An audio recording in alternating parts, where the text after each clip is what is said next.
Em nome do Pai, do Filho e do Espírito Santo. Amém.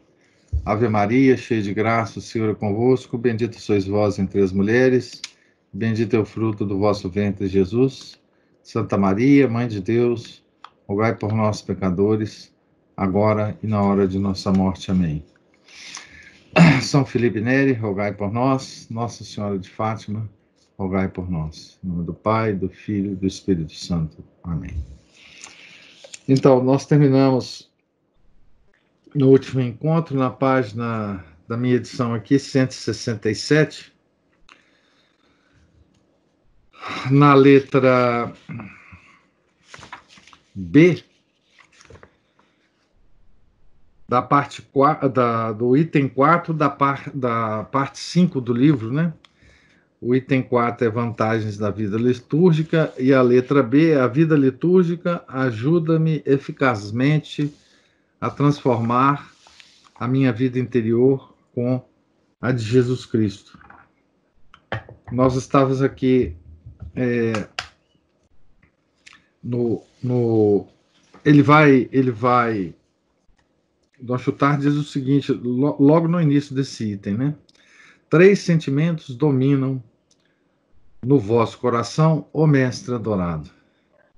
Uma dependência completa a respeito de vosso Pai e, portanto, a humildade perfeita, uma caridade ardente e universal pelos homens e o espírito de sacrifício. Então, Dom Chutar vai comentar esses três sentimentos que dominam o coração de nosso Senhor Jesus Cristo. Nós já tínhamos visto a humildade perfeita e agora nós vamos ver a caridade universal. O vosso coração, ó Jesus, estendeu a todos os homens a sua missão redentora.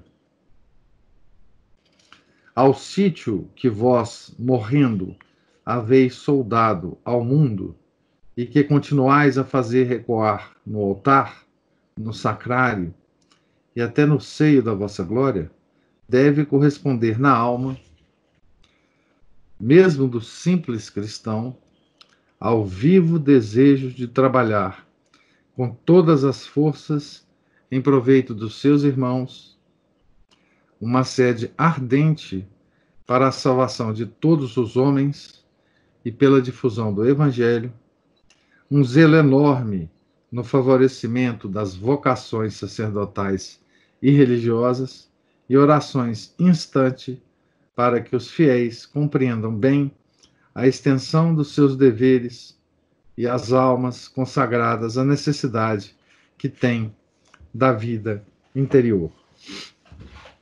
Então, isso aqui advém do Calvário, né? Diz ele. As almas dos vossos ministros, essas, têm obrigação de nutrir esses desejos ainda com mais ardor, pois os ritos lhes recordam que vós, no vosso corpo místico, lhe destes um lugar escolhido a fim de que eles vos incorporem no maior número possível de almas. Recordam-lhes ainda que eles são corredentores, mediadores, obrigados a chorar inter vestibulum et altare os pecados do mundo e a santificar-se não só para proveito de si mesmos, senão também para poderem santificar os outros, formar, instruir e guiar as almas e fazer circular nelas a vossa vida. Ego santifico me ipsum ut sinti et ipsi santificati. Aqui ele está citando João 17, 19. Santa Igreja do Redentor, Mãe de todos os meus irmãos, vossos filhos, como poderei eu viver da vossa liturgia sem participar dos entusiasmos que o coração do vosso divino esposo sente pela salvação das suas criaturas e pela libertação das almas que gemem no purgatório. Então aqui ele está falando de Nosso Senhor e do interesse, né, que Nosso Senhor tem de salvar as almas. E por isso ele sofreu na cruz. Né? Não há dúvida que me pertence uma parte importante dos frutos da missa que celebro e do breviário que recito. Está dizendo aqui a respeito da liturgia, o que ele chama de liturgia, né, que é a missa e o breviário. Né? Mas vós determinais que a parte principal aproveite, antes de tudo, ao conjunto de almas, objeto da vossa solicitude. Imprimes que tibi oferimus pro ecclesia sancta tua católica. Cânon da missa, né? Vós lançais mão de 1000 meios para dilatar o meu coração e para conformar a minha vida interior à vida de Jesus. Querida vida litúrgica, aumenta o meu amor filial pela Santa Igreja e pelo Pai comum dos fiéis. Torna-me mais dedicado e mais submisso aos meus superiores hierárquicos e mais unido a todas as suas solicitudes. Ajuda-me a não me esquecer de que Jesus vive em cada um daqueles com quem eu estou em contato diário e de que tu, como ele, os trazes no teu coração. Determina-me a irradiar por todos eles indulgência, amparo, paciência, serviço, a fim de refletir a mansidão do doce Salvador. Mantém-me no sentimento de que eu não posso ir para o céu senão pela cruz, de que os meus louvores, adorações, sacrifícios e outros atos não têm valor para o céu senão pelo sangue de Jesus, e de que é com todos os cristãos que eu devo ganhar esse céu, visto como é com todos os eleitos que devo gozá-lo e continuar com eles por meio de Jesus, durante a eternidade, o concerto de louvores ao qual estou associado na terra. Aqui tem uma referência rápida, sutil, né? E que ele já fez várias outras vezes, né? De que o louvor que nós prestamos a Deus através da liturgia é o mesmo louvor que os santos e os anjos prestam a Deus no céu. É um pedacinho do céu na terra, né? A liturgia, né?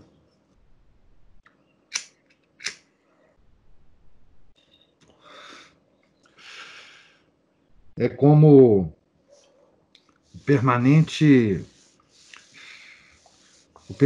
cantar dos anjos no céu, né? Sanctus, Sanctus, Sanctus. Então, agora, ele, além da humildade perfeita e da caridade universal, ele vai comentar como o último sentimento que permanece sempre no coração de nosso Senhor Jesus Cristo, que é o espírito de sacrifício. Ó Jesus, como sabíeis que a humanidade só pode ser salva pelo sacrifício, de toda a vossa vida terrestre, vós haveis feito uma imolação perpétua.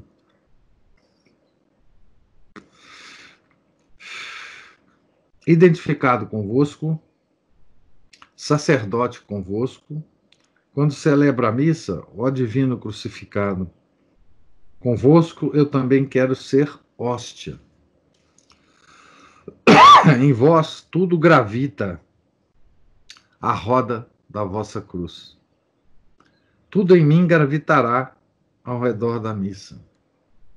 Ela será, pois, o centro e o sol dos meus dias, como o vosso sacrifício é o ato central da liturgia, fazendo-me incessantemente regressar ao pensamento do Calvário. A liturgia será para mim uma escola de espírito de sacrifício, fazendo-me partilhar dos sentimentos da vossa igreja. Ela me comunicará os vossos, ó Jesus, e assim realizarei a palavra de São Paulo. Hoc sentite in vobis quod et in Cristo Iesu. Ele está citando Filipenses 2,5. O missal, o ritual e o breviário, pelos modos mais variáveis, quanto mais não seja pelos inumeráveis sinais da cruz, estão-me continuamente recordando que, depois do pecado, o sacrifício se tornou a lei da humanidade, que só unido ao vosso é que esse sacrifício tem valor. Eu vos darei, portanto, hóstia por hóstia, ó meu divino Redentor. Eu vos farei de mim mesmo uma imolação total, fundida com a vossa imolação, uma vez realizada no Calvário e muitas vezes misticamente renovada nas missas que se sucedem no mundo inteiro. Tem nesse parágrafo aqui uma coisa muito interessante, que é o seguinte: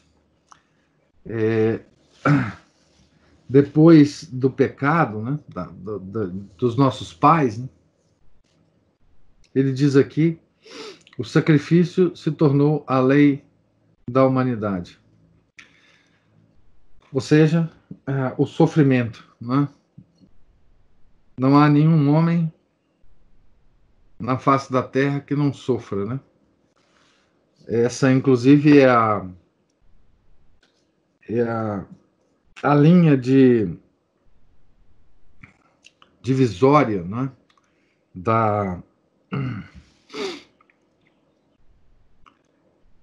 das pessoas que encaram o sacrifício como um mal e das pessoas que encaram o sacrifício como uma dádiva. Né? A humanidade pode ser dividida nessas duas classes de pessoas. Né? Aquelas que têm horror ao sacrifício e aquelas que abraçam o sacrifício com a lei da humanidade, depois do pecado. Né? Se quiserem, é a lei que divide a igreja dos inimigos da igreja. É a lei que divide os panteístas e gnósticos da igreja. Né? Há um texto muito bonito numa das revistas da Permanência, né? Um texto do Garrigou Lagrange, se não me engano, que ele compara as duas formas de encarar o sofrimento, justamente com os sentimentos dos dois ladrões que foram crucificados com Nosso Senhor no Calvário. Né? Então, os dois estavam sentindo os sofrimentos da crucificação, que são absolutamente horríveis. Né? Como todos nós no mundo sentimos os sentimentos, seja rico, pobre, inteligente, burro, em qualquer situação o homem ele se defronta com a dor, né? E ele dizia o seguinte: o bom ladrão, ele uniu o sofrimento dele ao sofrimento de Nosso Senhor Jesus Cristo. Né? Ele percebeu, né, que aquele homem que estava sendo crucificado do lado dele não merecia o sacrifício que ele estava fazendo. Ele Ele não fez nada para estar ali, mas ele tinha feito. Ele tinha feito. Ele merecia o sacrifício, né? Ele estava sendo crucificado por merecimento mesmo. Ele merecia ser crucificado. Então ele admitia, né, que aquele sofrimento era a responsabilidade dele, né? Mas o mau ladrão não, né? O mau ladrão começou a desprezar Nosso Senhor e a xingá-lo, né? E a desafiá-lo, né? É isso que faz a outra parte da humanidade, né? Então aqui tem também uma observação, né? Esse sacrifício se tornou a lei da humanidade, que só unido ao vosso é que esse sacrifício tem valor, né? Então, os nossos sofrimentos, os nossos sacrifícios, que todos nós temos, né? Ele só adquire valor se ele se une ao sacrifício do Nosso Senhor na cruz, né? Ele não tem nenhum outro valor sobrenatural se ele não está unido ao sacrifício do Nosso Senhor na cruz, né? Então, isso é uma coisa muito importante, né? Para nós mantermos sempre a nossa vida católica, né? A liturgia me facilitará essa oblação de mim mesmo e me fará contribuir mais amplamente para completar pelo vosso corpo, que é a igreja, o que nos resta a padecer. É como se, ele cita aqui o pontifical romano, é como se a gente tivesse que completar proporcionalmente a nossa natureza, né, o sacrifício que Nosso Senhor fez na cruz por nós. Todo o nosso padecimento é como se fosse a completude do sofrimento do Nosso Senhor na cruz, né? Eu contribuirei com a minha parte para essa grande hóstia feita dos sacrifícios de todos os cristãos. E essa hóstia há de subir até ao céu para expiar os pecados do mundo e fazer descer sobre a igreja militante e purgante os frutos da vossa redenção. Então, é a gente se tornar hóstia na nossa vida, né? Assim terei a verdadeira vida litúrgica, porque revestir-me de vós, ó Jesus crucificado, unir-me praticamente ao vosso sacrifício, realizando o holocausto de mim mesmo, pelo abneget semitizum, não é porventura, meu divino Salvador, o fim aonde me quer conduzir a vossa igreja? Ao impregnar-me dos vossos sentimentos por meio das suas orações e cerimônias santas, e ao fazer passar para o meu coração o que dominava tudo em vós, o espírito de sacrifício,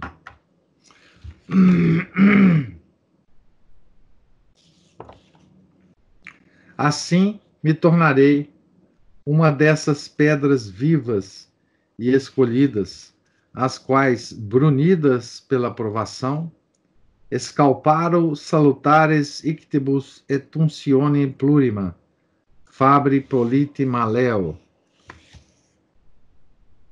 Hino da dedicação.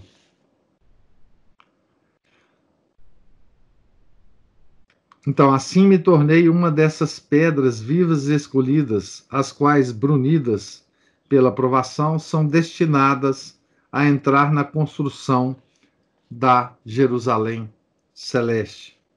Bonita essa comparação, né? Ele nos compara as pedras esculpidas, né? As pedras roliças, né? Que vão edificar a Jerusalém celeste.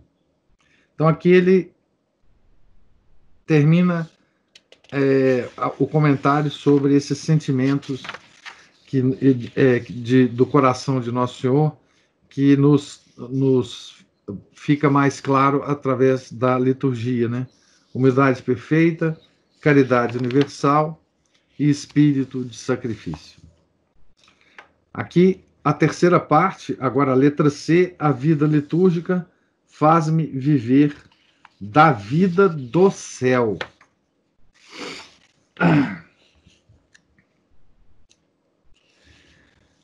Então, aqui ele começa com uma citação da Filipenses 3:20, né? Conversatio nostra in celis est, dizia São Paulo. Onde aprenderei eu a realizar esse programa mais facilmente do que na liturgia? Essa liturgia da terra não é acaso a imitação da liturgia celeste que João, o discípulo predileto, descreveu no Apocalipse? Quando canto ou rezo o meu ofício, que faço eu, senão desempenhar a mesma função com que os anjos se honram diante do trono do Eterno? Aqui de novo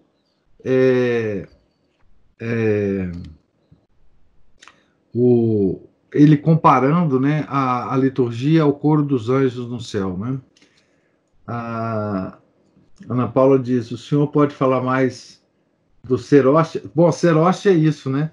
É se oferecer, porque a hóstia é o símbolo do sacrifício do Nosso Senhor, né? O símbolo do sacrifício. Ele se tornou hóstia quando ele morreu na cruz. E nós nos tornamos isto quando nós sofremos e unimos o nosso sacrifício ao de Nosso Senhor, não é? É esse oferecimento gratuito nosso, do nosso sacrifício, ao Nosso Senhor na cruz. Isso, os santos dizem que isso é uma palavra que é difícil da gente entender. Isso consola Nosso Senhor na cruz, não? Quando nós sofremos as adversidades da vida, né? Não é exatamente o sofrimento pela penitência, também é pela nossa penitência, né, que nós escolhemos, né?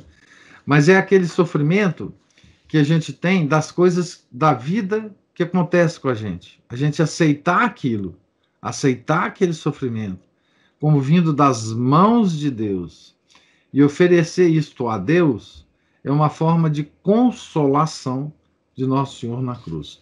Então, nesse sentido, a gente se torna hóstia, né? Também. A gente se consagra, né? ao Jesus crucificado, né? A gente toma parte na crucificação de Nosso Senhor, né? E veja como Deus é misericordioso, né? Ele não exige que a gente seja realmente, materialmente crucificado.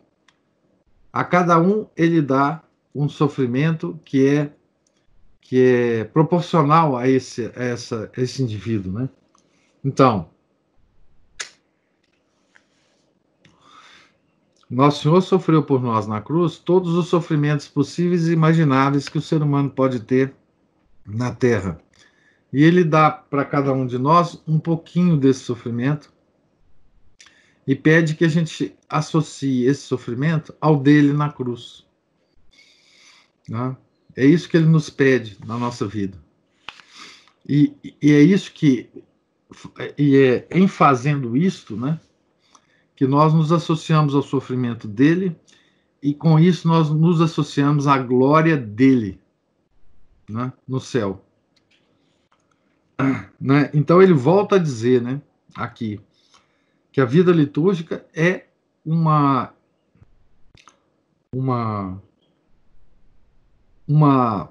adoração e louvação a Deus como os anjos fazem no céu, como os santos fazem no céu. É uma extensão disto, né? Que digo, não me lança porventura em adoração perante a Santíssima Trindade? a doxologia de cada salmo, de cada hino, a conclusão de cada oração. As inumeráveis festas dos santos fazem-me viver numa como intimidade com os meus irmãos no paraíso, que me protegem e oram por mim. As festas da Santíssima Virgem recordam-me que tenho lá no céu uma mãe tão boa e tão poderosa que não terá descanso enquanto não me vir em segurança a seus pés no reino do seu Filho.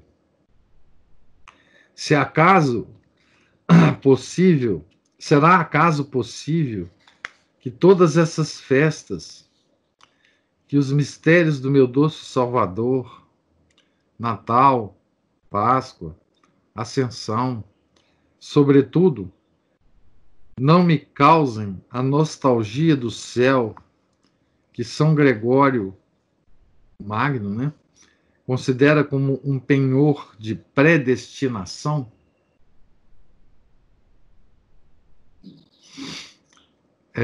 Esse nostalgia do céu, né,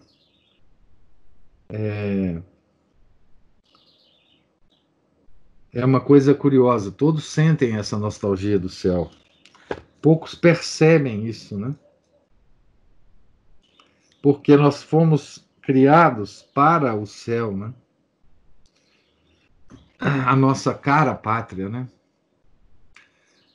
Ardente desejo do céu, nossa cara pátria, é uma das intenções que São Luís Grignon Maria de Montfort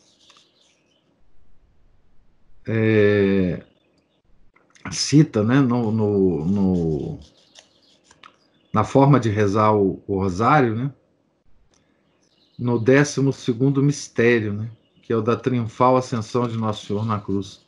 A gente pede um ardente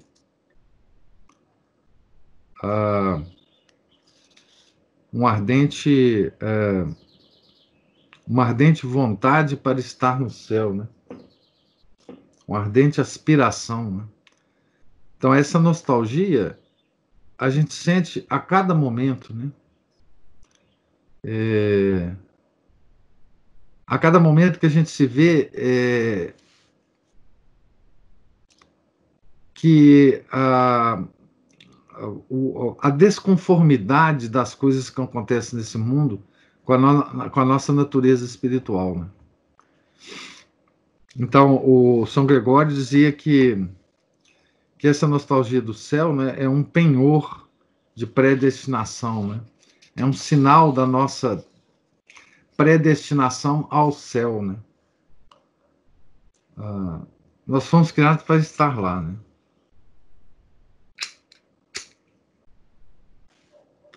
E depois da queda, o que nos mostra esse caminho, né, é Nosso Senhor Jesus Cristo. E ele diz, a igreja também. Né? Através de que a igreja nos mostra? Então ele vai falar das festas dos santos, das festas da Santíssima Virgem, né? Dos mistérios do meu doce Salvador, né? E hoje tiram as festas da Santíssima Virgem e mudam o rosário. Sim, enfim. Né? Bem, a crise de hoje está. A cada vez que a gente lê esse livro, a gente percebe, né, o que mudou na nossa igreja e qual é a direção da mudança, né? A direção da mudança é justamente nos tornar mundanos, né? Fazer-nos esquecer de todas essas coisas que a igreja tão plenamente, né, instituiu ao longo dos séculos na liturgia, né? Na liturgia. É uma pena, mas também é uma graça para nós que podemos ver isso, né? Nós estamos vendo, né, isso acontecer. É aquela Domini ut videam, né? Senhor, que eu veja. Que eu veja é que eu veja o Senhor e que eu veja também os problemas do mundo, né? Então aqui nós vamos passar para um outro item dessa parte 5, que ele dá o título de Prática da Vida Litúrgica.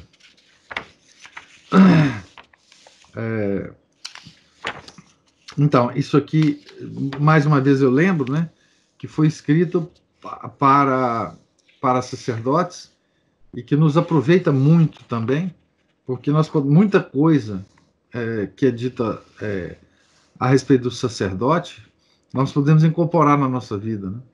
Litúrgica, inclusive, né? Então, prática da vida litúrgica. Meu bom mestre, dignaste-vos fazer-me compreender o que é a vida litúrgica. Desculpar-me-ei, acaso, com as exigências do meu ministério, a fim de me subtrair ao esforço que me pedis para a pôr em prática? Certamente vós me respondereis então que o desempenhar de harmonia com os vossos desejos as próprias funções litúrgicas não requer mais tempo que o desempenhá-las maquinalmente. Apontar-me-eis também o exemplo de tantos servos vossos, entre outros o beato Padre Perboar,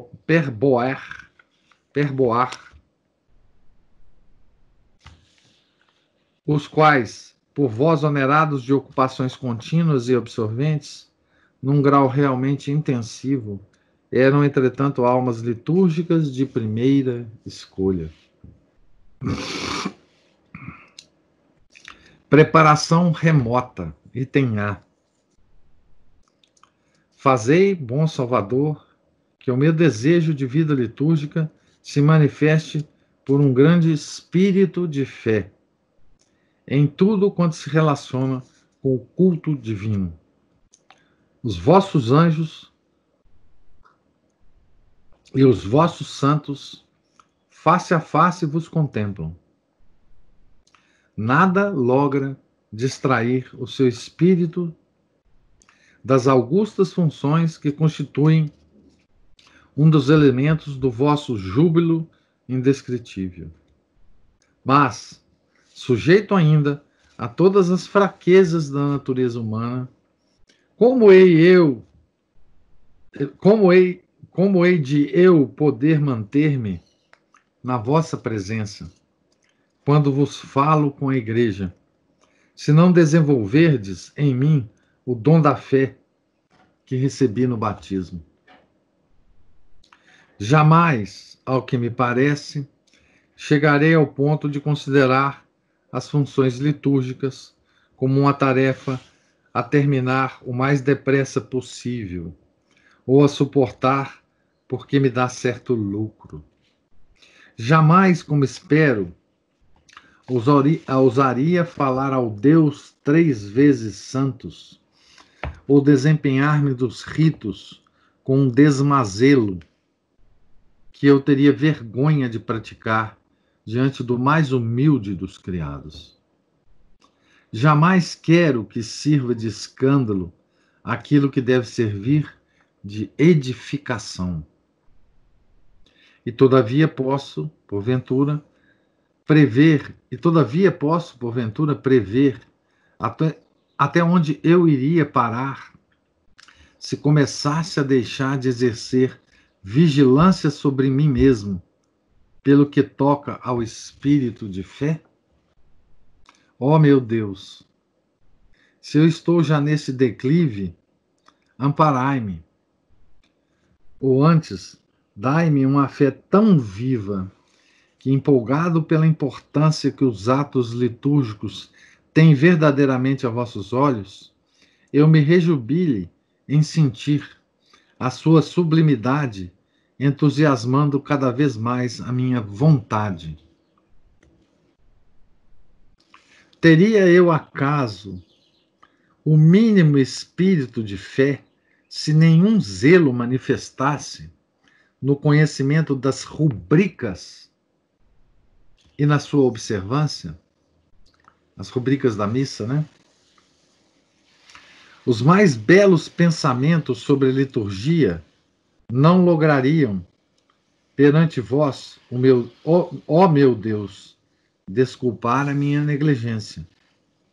Pouco importa que eu não sinta nenhum atrativo natural por esse trabalho. Basta-me que vos agrade a minha obediência e que eu saiba quanto ela me será proveitosa. Olha que coisa interessante que ele fala aqui, né?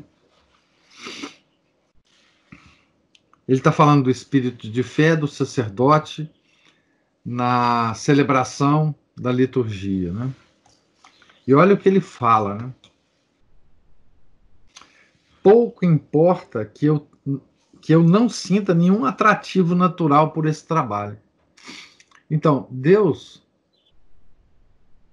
ele não nos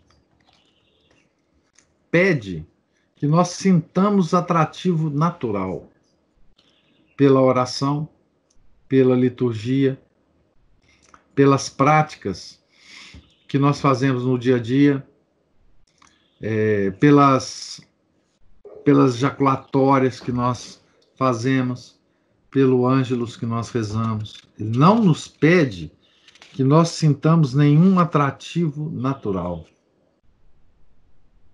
Ou seja, nossa, que bom que agora eu vou rezar o rosário. Que maravilha, eu vou me sentir tão bem agora. Isso é atrativo natural. Né? Isso não é o que Deus pede. E muitas vezes ele nos tira esse atrativo natural justamente para que a gente faça do jeito que ele quer. Ou seja, o que ele quer? Minha obediência e que eu saiba quanto ela me será proveitosa. Isso aqui se aplica a tudo. Né?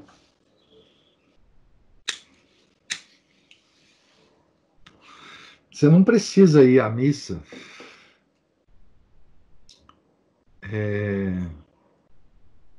todo feliz. Nossa, vou à missa.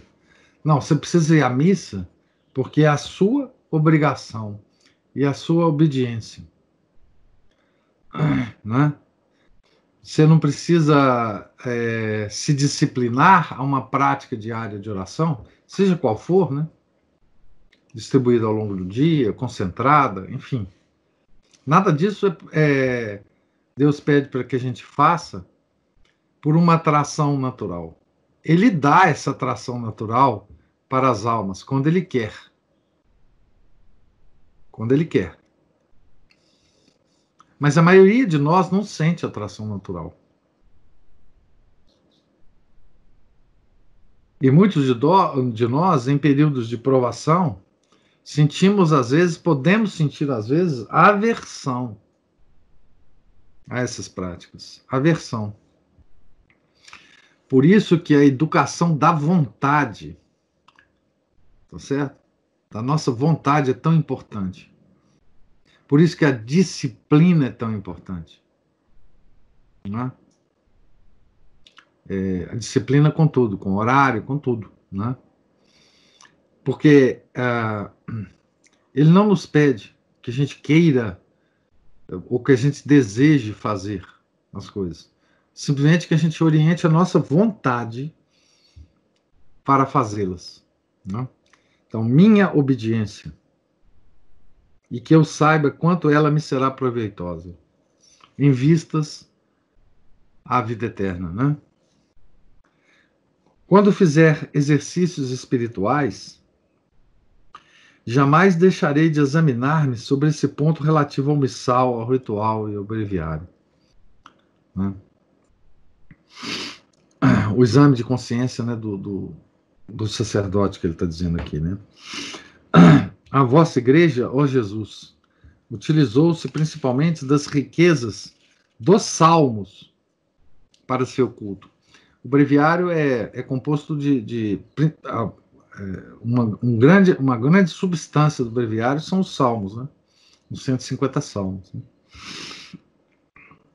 Tenha eu o espírito litúrgico e a minha alma nos fragmentos do saltério, vingará descobrir-vos, figurado, sobretudo, na vossa vida paciente. O saltério é o conjunto dos 150 salmos, né? Aliás, o rosário é chamado saltério de Maria, né? Porque são 150 Ave Marias, né? Na verdade, agora foi mudado o rosário, não tem mais Ave Maria, mas o rosário tradicional, ele tem 150 Ave Marias, né? E a prática do rosário nasceu justamente porque os camponeses que viviam em torno dos mosteiros, né, viam os monges recitarem os salmos, né? E eles eram ignorantes, não sabiam os salmos, enfim, não. Então eles passaram a recitar uma coisa que eles sabiam, que era a Ave Maria. Então, para cada salmo que os monges recitavam, que eles ouviam do lado de fora do mosteiro, eles rezavam a Ave Maria. As 150 Ave Marias do Rosário nasceu como prática assim, né? Depois São Domingos, enfim, codificou o Rosário do jeito que a gente reza, né? Antes da modificação recente, né? Então, a vossa igreja, né?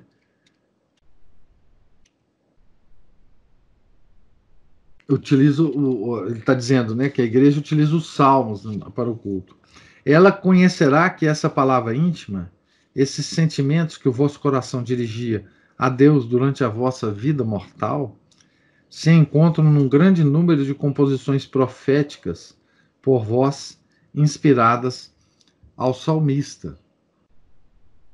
Ali encontrará ela maravilhosamente sintetizados de antemão os principais ensinamentos do vosso evangelho.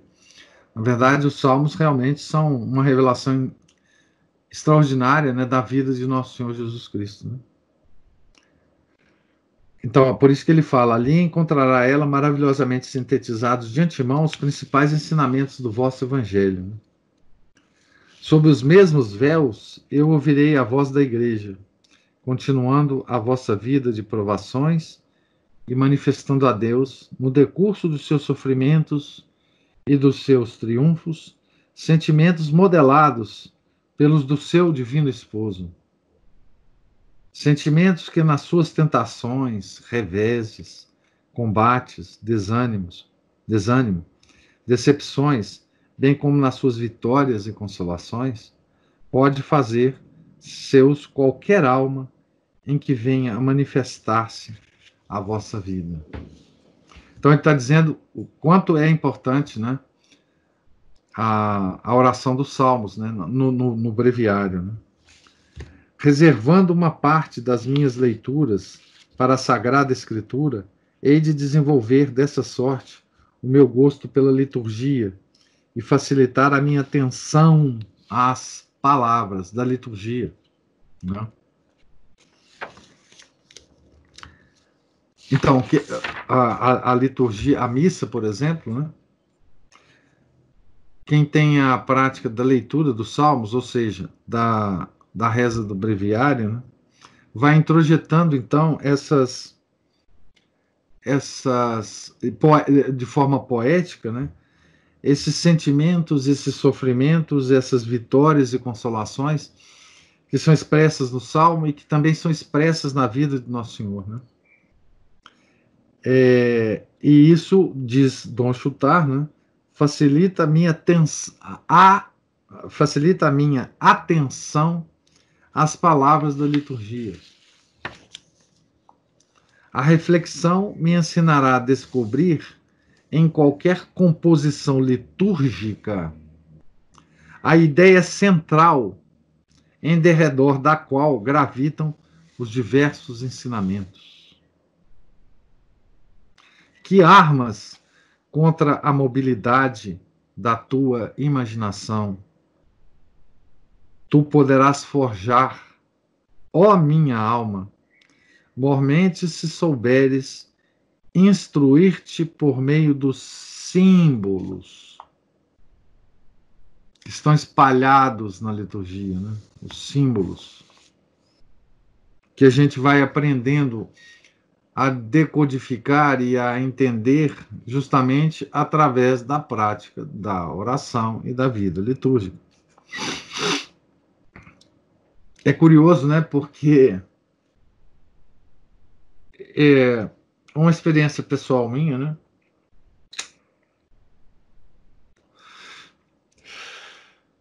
Que não tem nenhum mérito. O único mérito dessa experiência é que eu tô velho e já vi muita coisa, né?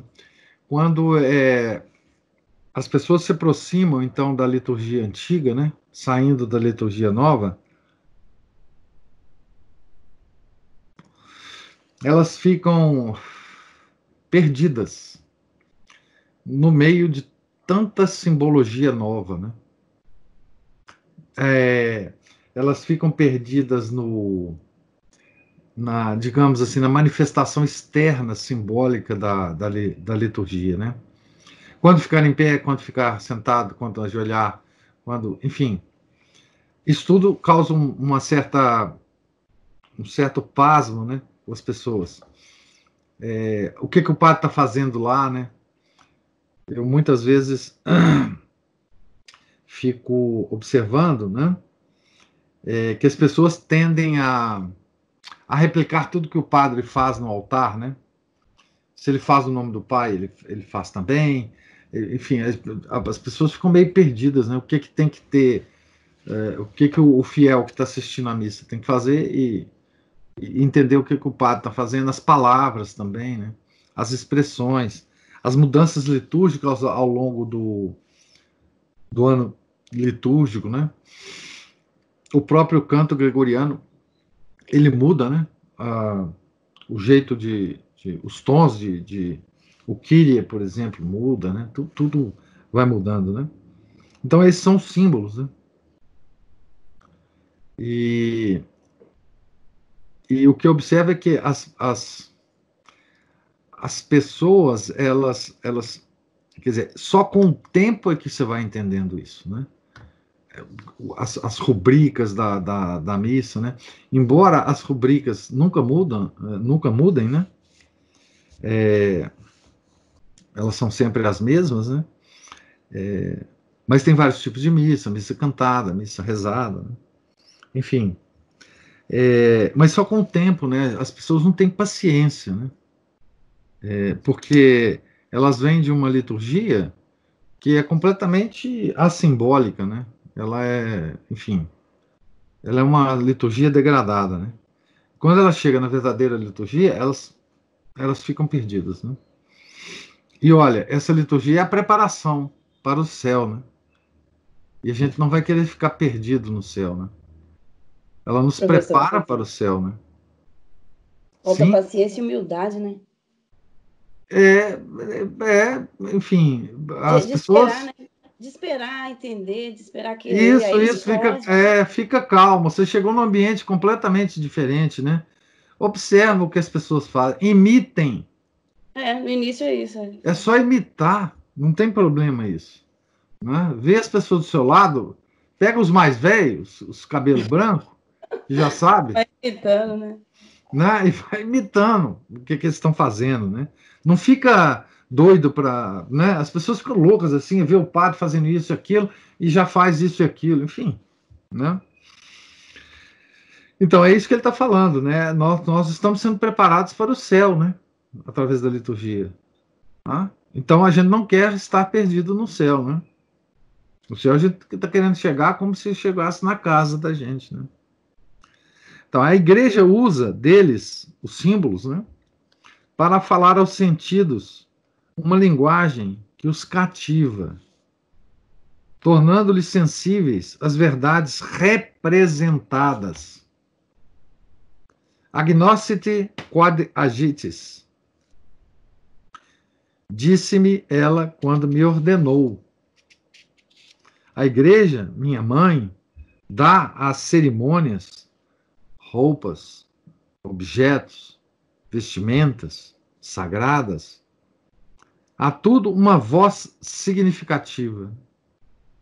Como lograrei eu iluminar a inteligência para atingir o coração dos fiéis que a igreja quer cativar por meio dessa linguagem tão simples, tão grandiosa. Se eu próprio não possuir a chave dessa pregação. Então ele está falando para os sacerdotes, obviamente, né? Por exemplo, as cores, né, dos paramentos. Uma coisa tão simples, né? Os paramentos vão mudando de cor, né? Conforme o tempo, né? E aquilo é um símbolo. Aquilo é um símbolo do tempo, né? Da que você está vivendo. Às vezes, num tempo específico, né? Os paramentos mudam, né? Por exemplo, na quaresma, às vezes tem um tempo que o paramento muda. E aquilo tem um significado, né? Aquilo tem um significado. Às vezes, o fiel normal, ele não percebe o significado, mas ele percebe a mudança da cor, né? E com o tempo você vai, enfim, sabendo o significado, né? É só ter paciência, é só se deixar levar pela liturgia, pelo ritual. Não fica preocupado em entender tudo, né? Porque o próprio centro da missa é um mistério para nós, né? O centro da missa é o sacrifício, né? E quem é que entende esse sacrifício? Ninguém entende o sacrifício do Nosso Senhor. Ninguém entende completamente, né? Por que que Deus quis ser morto na cruz por nós? Né? Como é isso? Quer dizer, o que a gente pode ficar é pasmo com isso, diante da cruz, né? A cruz aos nossos olhos, aos católicos, né? Ela não causa horror, porque a gente sabe que ali está a nossa redenção. Né? Mas a gente fica pasmo olhando Jesus na cruz. Né? Porque como vai se entender aquilo? Quem é que entendeu aquilo quando aconteceu? Nossa Senhora não entendeu. Nossa Senhora aceitou.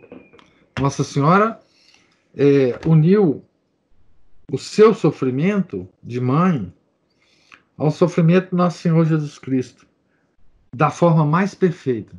Por isso ela é chamada corredentora, né? Tá certo? Não porque ela não tenha sofrido, é porque ela sofreu e aceitou o sofrimento. Como que pode uma mãe, não é, que criou seu filho desde pequenininho, desde bebê, aos 33 anos, vê-lo morrer na cruz? Sabendo que ele era Deus, tendo a experiência pessoal dela com ele, sabendo que ele era Deus. Como que ela vai entender isso? São João, ao pé da cruz. Como que ele estava entendendo aquilo? Né? Vestígios de entendimento a gente tem. Então, o centro da missa já é um mistério insondável. A gente vai querer entender? Tá certo? A gente tem que sacrificar a nossa inteligência, né?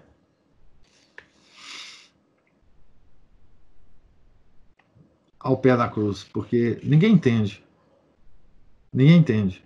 Né? Por isso que a meditação sobre os mistérios da paixão, elas nos descortinam milhares de coisas quando a gente medita sobre esses mistérios. Né? Milhares de coisas. Mas mesmo assim, apesar disso, isso continua sendo um mistério. Embora seja o mistério mais revelador de todos os mistérios. Que é uma espécie de paradoxo, né? Os católicos meditam sobre um mistério que eles nunca vão entender, mas esse mistério vai revelar um mundo inteiro para eles. É o mistério que revela.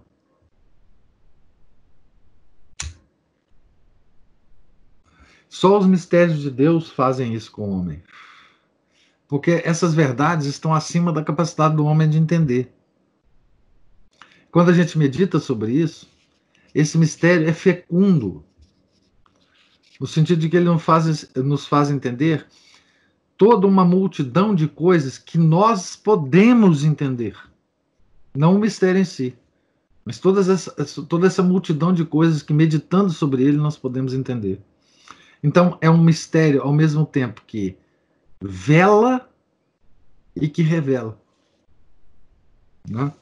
Por isso que os santos, né, são tão ciosos e recomendam tanto, né, a meditação sobre os mistérios da paixão do nosso Senhor Jesus Cristo.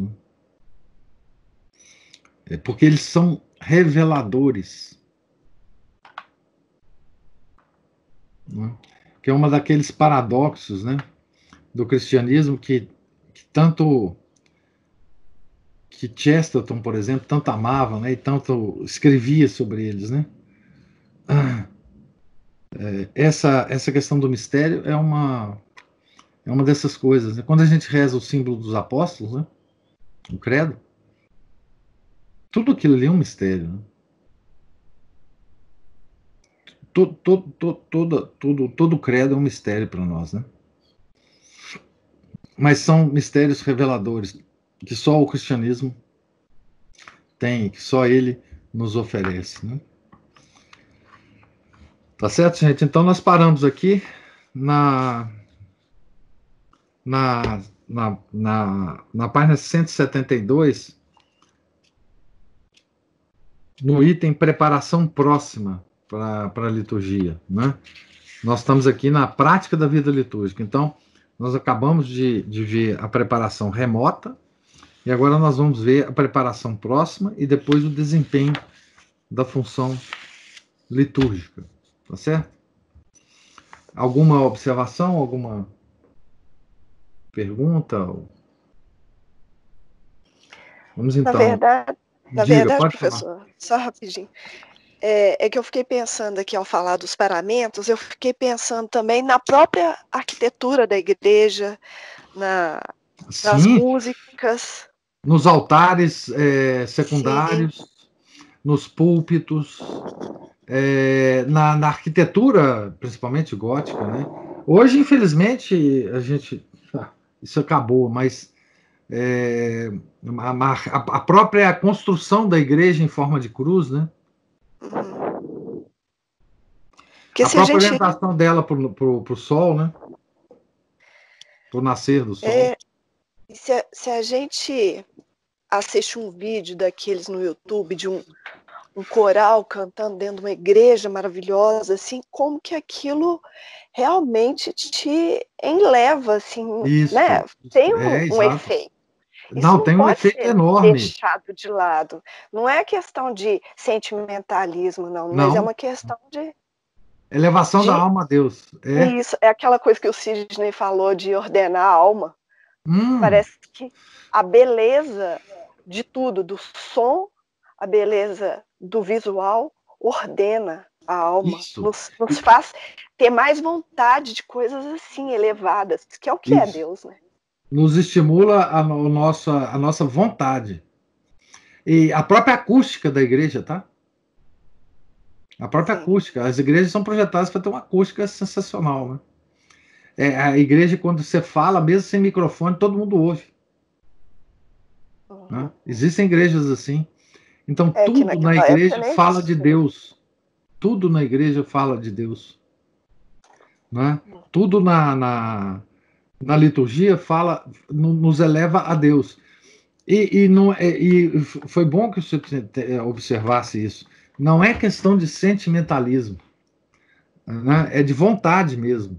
Ela estimula a sua vontade, não seus sentimentos para Deus.